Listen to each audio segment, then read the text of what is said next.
স্থানীয় সরকার নয়, আগে জাতীয় নির্বাচন নিয়েই ভাবছে কমিশন। প্রয়োজনীয় সংস্কার দ্রুত শেষ করেই নির্বাচন চায় বিএনপি। নিশিরাতের ভোট নিয়ে অনুসন্ধানে নামছে দুদক। আওতায় থাকবে নির্বাচনী কর্মকর্তা, জেলা প্রশাসক সহ আইন শৃঙ্খলা বাহিনী। জুলাই অভ্যুত্থানে অপরাধের বিচার ট্রাইব্যুনালেই হবে। জিয়াউল আহসানের আবেদন খারিজ। হাসিনার বিরুদ্ধে ভীতি সৃষ্টির অভিযোগ।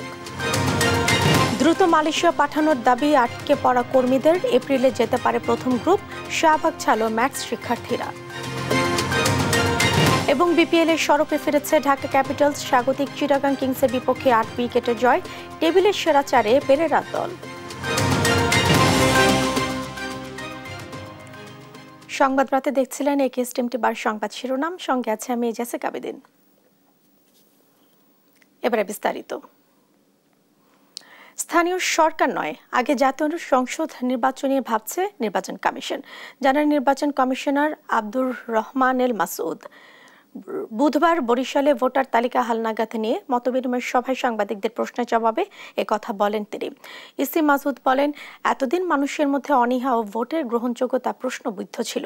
সেই জায়গা থেকে উত্তরণ ঘটিয়ে গ্রহণযোগ্য নির্বাচন উপহার দেওয়ার জন্য প্রতিশ্রুতিবদ্ধ ইসি। দেশ জুড়ে ৩৫,০০০ তথ্য সংগ্রহকারী হালনাগাদে কাজ করছেন জানিয়ে তিনি বলেন, তাদের আরও দায়িত্বশীলতার সঙ্গে কাজ করতে হবে। আমরা মূলত এখন জাতীয় সংসদের নির্বাচন নিয়েই বেশি ভাবছি। জাতির কাছে আমরা ওয়াদাবদ্ধ। এতদিন ভোট সম্পর্কে যে মানুষের মধ্যে যে অনীহা ছিল বা এতটা মনোযোগ ছিল না, গ্রহণযোগ্যতার প্রশ্নবিদ্ধ ছিল, আমরা সেই জায়গা থেকে উত্তরণ ঘটিয়ে একটা সঠিক, সুন্দর, মানুষের কাছে গ্রহণযোগ্য একটা নির্বাচন দেওয়ার জন্য প্রতিশ্রুতিবদ্ধ। প্রয়োজনীয় সংস্কার দ্রুত শেষ করে নির্বাচন চায় বিএনপি। নেতারা বলছেন, জনগণের হাতে ক্ষমতা ফিরিয়ে দিতে সংস্কার ঝুলিয়ে রাখা ঠিক হবে না। সরকারকে দ্রুত গণতান্ত্রিক অধিকার ফিরিয়ে দেওয়ার আহ্বান জানিয়ে তারা বলেন, গণতান্ত্রিক সরকার এখনো না আসায় সবকিছু স্বাভাবিক অবস্থায় ফেরা কঠিন হবে। রাজধানীতে আলাদা অনুষ্ঠানে সব কথা বলেন নেতারা। সাইফুল রিপনের প্রতিবেদন। বুধবার গুলশানে বিএনপি চেয়ারপারসনের রাজনৈতিক কার্যালয়ে দলের মহাসচিব মির্জা ফখরুল ইসলাম আলমগীরের নেতৃত্বে লিয়াজু কমিটির বৈঠকে অংশ নেয় খেলাফত মজলিস। বৈঠক শেষে সাংবাদিকদের সঙ্গে আলাপকালে 2025 সালেই জাতীয় নির্বাচনের দাবি জানান খেলাফত মজলিস নেতারা। প্রয়োজনীয় সংস্কার সম্পন্ন করে 2025-এর মধ্যে জাতীয় নির্বাচন ব্যবস্থা করা। বিএনপির স্থায়ী কমিটির সদস্য নজরুল ইসলাম খান বলেন, সুষ্ঠু নিরপেক্ষ নির্বাচনের মধ্য দিয়ে জনগণের ক্ষমতা ফিরিয়ে দেয়া বিগত 16 বছরের গণতান্ত্রিক আন্দোলন ও গণ অভ্যুত্থানের আকাঙ্ক্ষা। জনগণের হাতে ক্ষমতা ফিরিয়ে দেওয়াটা জরুরি। এর জন্য যেসব সংস্কার প্রয়োজন, গুরুত্বপূর্ণ, এই সংস্কারগুলি তো আমরাও চাচ্ছি এবং সেটা যত দ্রুত সম্ভব। এটাকে ঝুলিয়ে রাখা ঠিক হবে না। লন্ডন বিএনপির সাধারণ সম্পাদক আবেদ রাজা সহ নেতাকর্মীদের সঙ্গে নিয়ে দলের প্রতিষ্ঠাতা জিয়াউর রহমানের সমাধিতে শ্রদ্ধা জানান বিএনপির স্থায়ী কমিটির সদস্য ডক্টর আব্দুল মঈন খান। পরে তিনি বলেন, আওয়ামী লীগকে জনগণের কাছে পরীক্ষা দিতে হবে তারা গণতন্ত্রে বিশ্বাস করে কিনা। আমরা বিশ্বাস করি এই সরকার, তাদের উপরে যে গুরু দায়িত্ব অর্পিত হয়েছে, সে গুরু দায়িত্ব হচ্ছে বাংলাদেশের মানুষকে গণতন্ত্র ফিরিয়ে দিতে হবে। নির্বাচন আগামীতে করবে কি করবে না সেটা তো প্রশ্ন নয়। প্রশ্ন হচ্ছে আগে আওয়ামী লীগ সত্যিকার অর্থে তারা গণতন্ত্রে বিশ্বাস করে কিনা তার পরীক্ষা আগে আজকে বাংলাদেশে 18 কোটি মানুষ। জাতীয় প্রেস ক্লাবে আলোচনা সভায় অংশ নেন বিএনপির স্থায়ী কমিটির সদস্য আমির খসরু মাহমুদ চৌধুরী। বলেন, গণতান্ত্রিক প্রক্রিয়ার বাইরে গিয়ে অন্য কিছু করার চেষ্টা জনগণের মনে সন্দেহ সৃষ্টি করবে। 20 জন ওয়াইজ মানুষ বসে বাংলাদেশের আগামী দিনের বাংলাদেশের কি হওয়া উচিত, কি হওয়া উচিত নয় নির্ধারণ করার কোনো সুযোগ নেই। কিছু হলে সুযোগ একমাত্র হচ্ছে আপনাকে জনগণের কাছে যেতে হবে, ম্যান্ডেট নিতে হবে, সংসদে আনতে হবে, সেখানে পাশ করতে হবে। এটাই গণতন্ত্রের নিয়ম। গণতন্ত্রের কথা বললে আপনি গণতন্ত্রের বিপরীতগামী যদি কাজ করে থাকেন সেটা তো গ্রহণযোগ্য হবে না। বাংলাদেশের মানুষ সেটা গ্রহণ করবে। জনগণের ম্যান্ডেটের বাইরে কোনো সিদ্ধান্ত নিলে রাজনীতি ভুল পথে যাবে, সেই সঙ্গে পতিত ফ্যাসিস্টের ফিরে আসার পথ খুলে যাবে বলে মন্তব্য করেন আমির খসরু মাহমুদ চৌধুরী। ফ্যাসিস্টের জন্য পথ খুলে দিতে চাইলে অন্য পথে চলুন। সাইফুল রিপন, দেশ টিভি, ঢাকা। সুইজারল্যান্ডে বিশ্ব অর্থনৈতিক ফোরামের বার্ষিক সভায় বৈশ্বিক জলবায়ু পরিস্থিতি নিয়ে বিশেষ সেশনে কথা বলছেন ডক্টর মোহাম্মদ ইউনূস। আমরা এখন সরাসরি চলে যাচ্ছি সেখানে। How much money you spend on kerosene? And everybody has a ready answer because they know every month, every week, they have to spend this money. So the deal is, you give us the kerosene money and we give you electricity. That's the deal. And when the money that we collected from you is done, it's covered, it's free, it's yours. People didn't believe that such a deal can be possible. I said, try us. If you don't like it, we'll take it back. So you have nothing to lose. That was the beginning. Without knowing how the response of the families, of the poor families will do, they started trying us. They said, can they keep their words? And they liked it. And became a big, nationwide business for that. We created a Grameen solar energy to bring solar energy in the poorest people. So I translated the idea that you are promoting, so how we translate in my context, and that gave us a tremendous amount of hope. Yes, it's possible. You don't have to submit to the fossil fuel every time. You say, well, how can you do it? The kerosene replacement is an impossible task. So we tried to redesign it in a way it makes sense to them, and it makes sense to everybody else. So that became a national program. Many other people copied it. But I ran into a problem with our government. You know it very well. So every time I do something, government has to come and attack me, condemn me, whatever I do. So I ran into a problem. Again, Al Gore comes up. He makes a big global statement supporting me and have all the friends to sign up, join the statement in the newspapers and so on, so that I can be saved from going into jail. Because I'm always one courthouse to another courthouse. The government had 190 cases against me. And people gathered around him to make sure that the government doesn't really put me into jail. So I was about to get into jail. Something happened in Bangladesh at that time. Suddenly, young people of Bangladesh rebelled against the government and challenged the government out of nowhere. They were not planning anything. They were not preparing for that. One little thing to another little thing, it became an explosion. And suddenly, uprising of the young people and the people of Bangladesh pushed the regime, collapse, and the prime minister flee the country. What happened? Young people looks at me, you are the one who is running the country. I said, no, not me. So instead of going to jail, I'm now running the country.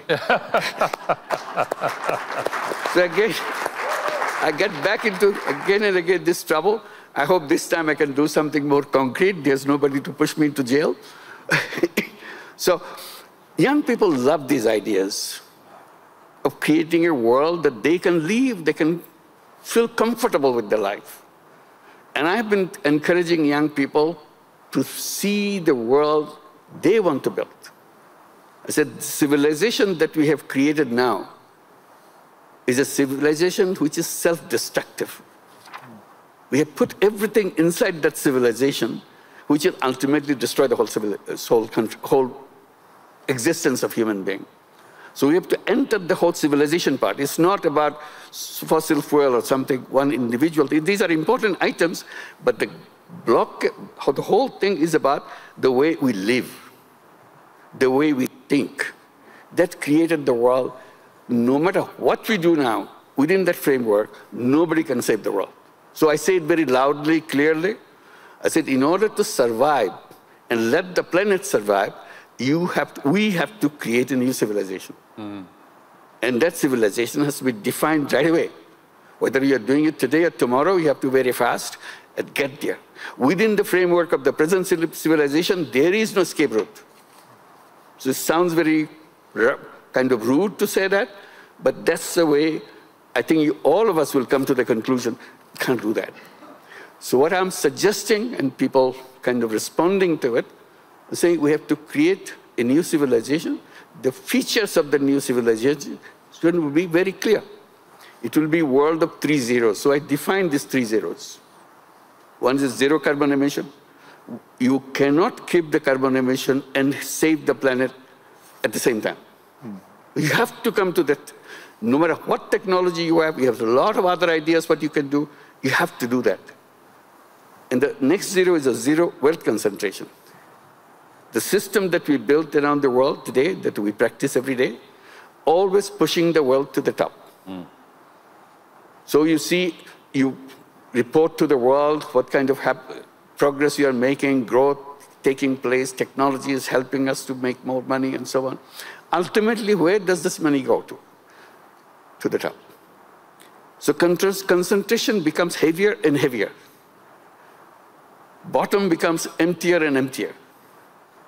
Little bit sips into the bottom, but very little compared to what you got on the top. Almost 90% of the world wealth is concentrated in the hands of very few people. And it's getting worse every day. We see it, but we say that's the way world works. That's not the way world works. That's the way we made the world work. We are the responsible people. So that's attention I try to bring. I say, is there a solution? I say, of course there's a solution. If you look for solutions, solutions are here. So in order to do that, to make it simple for young people to understand, we try to make it easy for them by saying, let's create 3 zero clubs. 5 young people get together, create a club. What do? They discuss about the problems of environment, problems of wealth concentration, all the issues that we raise among themselves. It's easy now with the technology. You can get into the internet, you find all the things, and you say, okay, what do we do? I say, it's very simple. Don't worry about the whole world. The world is too big. Just look at yourself. The whole problem starts with us as individuals. I said, all you have to do, promise in the 3 Zero Club, a commitment that you made, I will not personally contribute to global warming. I'll be free from, I'm not responsible. Others are, but I'm not. How do I contribute? So all the things that we talk about, how I contribute as global warming, I find out. And I say, if I'm using fossil fuel every day, I didn't realize that I'm contributing to the global warming. Now I'm careful. I will not use fossil fuel. That's my commitment, joining the club. I cannot do it in day one, but I'll make a schedule. When I'll do that. I said, if I'm using 7 days a day fossil fuel, this is just one item, I'll make it 6 days a week rather than 7 days. One day will be fossil fuel free. I can do that. And if I'm successful, I share with my friends in the club, I have done it. I'm now 6 days. Then somebody says, I'm on 5 days now. 2 days I don't. I said, ultimately, everybody will be trying to make it 7 days a week and celebrate. We don't use fossil fuel anymore. We've got all the alternatives. The young people know how to find the alternatives because all the speeches you're making, all the things are available. So people go there and say, declare. And they communicate with each other. One club communicates with other club. Thousands of clubs around the world grow up. Thank you. Even 5% of those clubs are serious about something specific happens. The reason I'm saying that root cause of all the problem is our lifestyle issue, the way we live. Unless we change our lifestyle, we cannot change the planet the way it is. So we have to go to the lifestyle. Ultimately, for these 3 Zero clubs, we're saying when you make it happen, you declare that you are a 3 Zero person. Thank you, Professor Yunus. That's it. So this is the way to do. Start this step by step, do that. If you can become a 3 Zero person, we'll create a 3 Zero world. As simple as that. Thank you. দর্শক, এতক্ষণ আমরা doctor Mohammad ইউনুসের বক্তব্য শুনছিলাম। 2018 সালে নিশিরাতের ভোটের সঙ্গে জড়িত জেলা প্রশাসক, আইন শৃঙ্খলা বাহিনী ও নির্বাচন সংশ্লিষ্ট সব কর্মকর্তার বিরুদ্ধে অনুসন্ধানে নেমেছে দুর্নীতি দমন কমিশন। এদিকে সাবেক মন্ত্রী তাজুল ইসলাম ও তার স্ত্রীর বিরুদ্ধে অবৈধ সম্পদ অর্জন ও মানি লন্ডারিং এর মামলা করেছে সংস্থাটি। এছাড়া সালমান এফ রহমানের টাকা পাচারকারী ব্রিটিশ দ্বৈত নাগরিক তারেক আলমকে আটক করেছে দুদক। ফাহিম ইউসুফের রিপোর্ট। ভোট ডাকাতি, নিশি ভোট সহ নানা অভিযোগে দুষ্ট 2018 সালের নির্বাচন। তৎকালীন প্রধানমন্ত্রী শেখ হাসিনার প্রত্যক্ষ নির্দেশনায় অনুষ্ঠিত হয় সেই বিতর্কিত নির্বাচন। 2018 সালে একাদশ জাতীয় সংসদ নির্বাচন পুরোটাই ছিল প্রশ্নবিদ্ধ। এসব অভিযোগের প্রেক্ষিতে তৎকালীন নির্বাচন কমিশনের কর্মকর্তা ও আইনশৃঙ্খলা বাহিনীর সব সদস্যদের বিরুদ্ধে অনুসন্ধানের সিদ্ধান্ত নিয়েছে দুদক। 2018 সনে একাদশ জাতীয় সংসদ নির্বাচনে ক্ষমতার অপব্যবহার, অপরাধমূলক অসদাচরণ, জালিয়াতি, দিনের ভোট রাতে করা এবং আর্থিক লেনদেনের মাধ্যমে সংসদ সদস্য নির্বাচনের অভিযোগের বিষয়ে অনুসন্ধানের সিদ্ধান্ত গৃহীত হয়েছে। এদিকে 35টি ব্যাংক হিসাবে 139 কোটি টাকার বেশি অবৈধ সম্পদ অর্জন ও মানি লন্ডারিং এর অভিযোগে সাবেক মন্ত্রী তাজুল ইসলাম ও তার স্ত্রী ফৌজিয়া ইসলামের বিরুদ্ধে মামলা করেছে দুর্নীতি দমন কমিশন। প্রাক্তন মন্ত্রী, স্থানীয় সরকার, পল্লী উন্নয়ন ও সমবায় মন্ত্রণালয় ঢাকার বিরুদ্ধে আয়ের উৎস আড়াল করে মানি লন্ডারিং সংক্রান্ত অপরাধ করায় তার বিরুদ্ধে সংশ্লিষ্ট আইন ও ধারায় আজ একটি মামলা রুজু হয়েছে। 17 কোটি টাকার অবৈধ সম্পদ অর্জনের অভিযোগে অতিরিক্ত কর কমিশনার কাজী আবু মাহমুদ ফয়সাল, তার স্ত্রী সহ 14 জনের বিরুদ্ধে মামলা দায়ের করেছে দুদক। কাজী আবু মাহমুদ ফয়সাল বগুড়া সরকারি কর্মচারী হিসাবে জাতীয় রাজস্ব বোর্ডে কর্মরত থাকা অবস্থায় তার পদমর্যাদার অপব্যবহার করে ঘুষ ও দুর্নীতির মাধ্যমে নিজের অবৈধ উপায়ে অর্জিত অর্থ স্থানান্তর, রূপান্তর সংক্রান্ত মানি লন্ডারিং অপরাধ করায় তাদের সকলের বিরুদ্ধে সংশ্লিষ্ট আইন ও ধারা অনুযায়ী আরও একটি মামলা রুজু করা হয়েছে।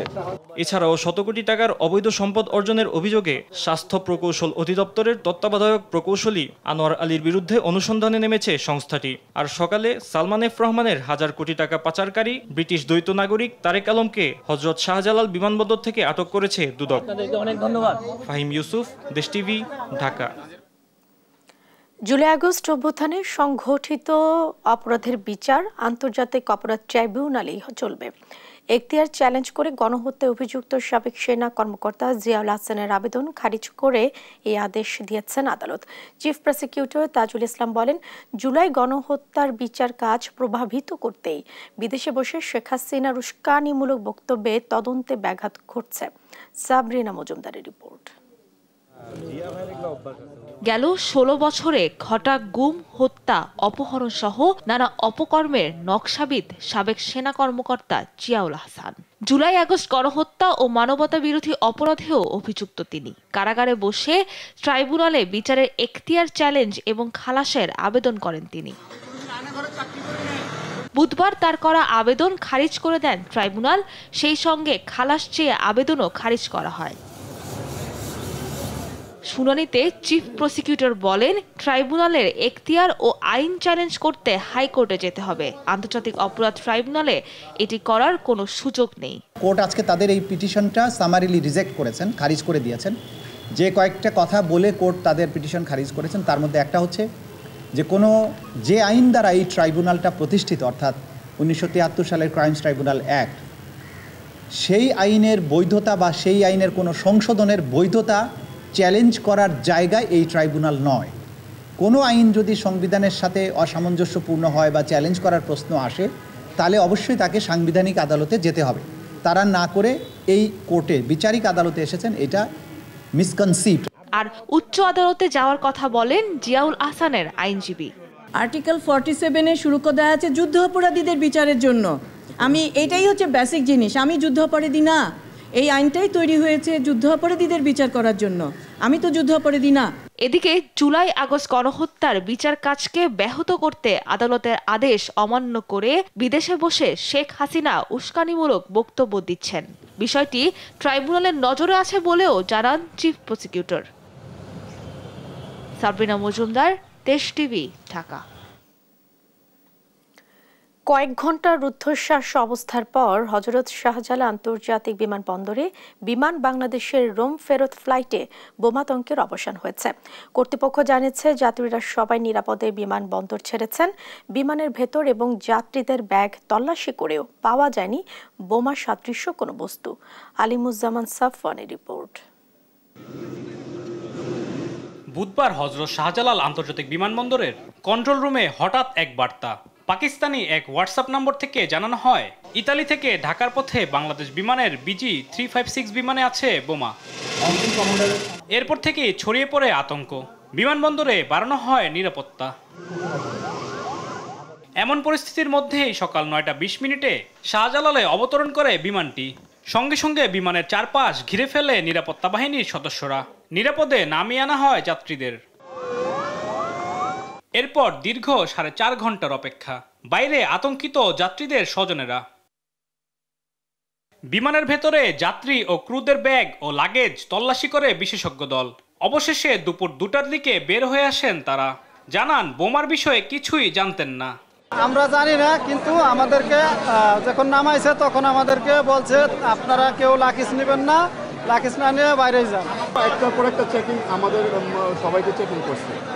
দেন হচ্ছে কি আমরা ওয়েটিং রুমে ছিলাম 3 ঘন্টা। 3 ঘন্টার পর সব কিছু চেকিং করার পর এরপর ওরা বলছে, তারপর আমরা সব কিছু হ্যান্ড লাগিয়ে সব কিছু আমরা নিতে পারছি। পরে বেবিচক চেয়ারম্যান সাংবাদিকদের বলেন, তল্লাশি করে বোমা বা এ ধরনের কিছু মেলেনি। তবে যাত্রীদের নিরাপত্তা নিশ্চিতে কোনো ছাড় দেওয়া হয়নি। আমরা এটাও সতর্ক ছিলাম যে এটা হয়তো এরকম হতে পারে যে আমাদের দৃষ্টি সরানোর জন্য একটা পদ্ধতি আমরা ব্যস্ত হয়ে গেলাম, সো এদিক দিয়ে অন্য কোনো ঝামেলা হচ্ছে। So we were even careful in the airport. Alert জারি করেছিলাম যে প্রত্যেকটা লাগেজ, প্রত্যেকটা জিনিস কিন্তু এয়ারপোর্টে থরলি চেক করা হবে। 2টা ব্যাগ আমরা খুব সতর্কতার সাথে স্ক্রিনিং করেছি, আসলে তেমন কোনো কিছু পাওয়া যায়নি। বাট 2টা ব্যাগে আমরা সন্দেহ করেছিলাম, মানে ইনিশিয়াল স্ক্রিনিংয়ে একটু সন্দেহ আসছিল, তো আমরা চেক করেছি, আসলে তেমন কিছু পাওয়া যায়নি। বিমানটি মঙ্গলবার রোম থেকে 250 জন যাত্রী নিয়ে ঢাকার উদ্দেশ্যে ছেড়ে আসে। আলিমুজ্জামান সাফওয়ান, দেশ টিভি, ঢাকা। বরিশাল নগরীতে ব্যাটারি চালিত ইজি বাইকে চাপায় এক স্কুল শিক্ষার্থীর মৃত্যু হয়েছে। এই ঘটনায় সড়ক অবরোধ করে বিক্ষোভ করেছেন সরকারি বজ্রমোহন কলেজের শিক্ষার্থীরা। প্রশাসনের আশ্বাসে 3 ঘন্টা পর অবরোধ প্রত্যাহার করে শিক্ষার্থীরা। বুধবার বেলা 12:30টায় BM কলেজ রোডে এই দুর্ঘটনার ঘটনা ঘটে। পরে বেলা 3:30টার দিকে সড়ক অবরোধ করে নিরাপদ সড়ক সহ 7টি দাবিতে বিক্ষোভ করেন BM কলেজের শিক্ষার্থীরা। নিহত শিক্ষার্থী জান্নাতুল মাওয়া পটুয়াখালী সদর উপজেলার নিজামউদ্দিনের মেয়ে। তারা BM কলেজ রোড এলাকায় এক আত্মীয়ের বাসায় বেড়াতে এসেছিল।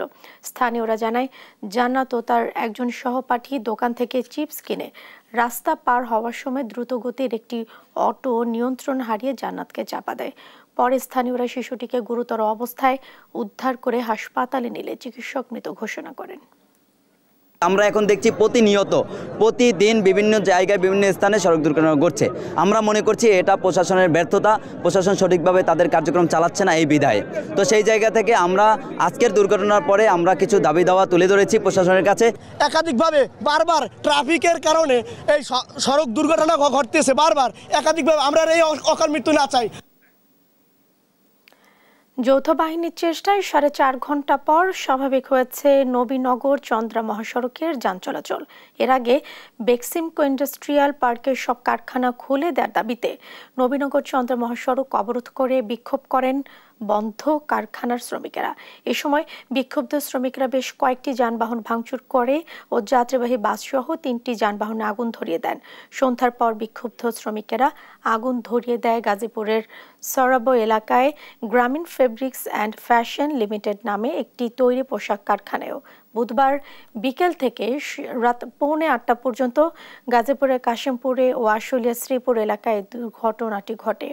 পরে রাত 8টার দিকে যৌথ বাহিনীর চেষ্টায় শ্রমিকরা সড়ক থেকে সরে গেলে 4.5 ঘন্টা পর যান চলাচল স্বাভাবিক হয়।